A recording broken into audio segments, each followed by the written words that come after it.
Hello, welcome to Multinet Design. In this tutorial we want to teach on how to change this flower pattern or flower design. So it's so easy to do. Kindly subscribe to our channel so that you can follow every daily tutorial we are bringing onto you. So the first thing to do is that you see that we have a tool. So what to do first is to click on this one. After you do that, just click on edit type. On edit type, you duplicate and change the name. Let it be the name or leave it the way the suggested name that Revit gives to you. Click on OK. So go to edit property and appearance. If you want to do anything here by changing the way it looks, maybe it's front view, left view, back view, you can do all those things. If you are not interested in any part, just leave it that way. You can change and it. You see the way it works. So now you click on Olenda. So I want to use this particular Ole 2.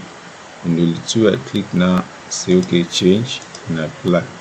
So when you look at it from here, you see that it has changed. The appearance here has changed.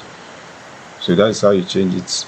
You change the appearance of flowers. It does not need that you change the property of one. So you can do the same thing for this particular tree as well.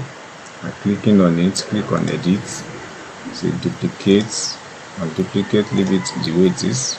So you can reduce the height or increase the height if you want. If you want the height to be more higher, click on 9,000, then apply. You will see and here it updates itself. So click on this particular one and change it to, I want to use this particular this is being made Australia. This okay, let me use this particular Buddha belly bamboo. So you click on OK and say OK again. Did you see? So when you click on reality, so you see that the thing has given you.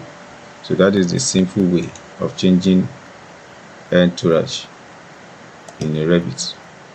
So please kindly subscribe, like, and whatsoever you need to do to our channel.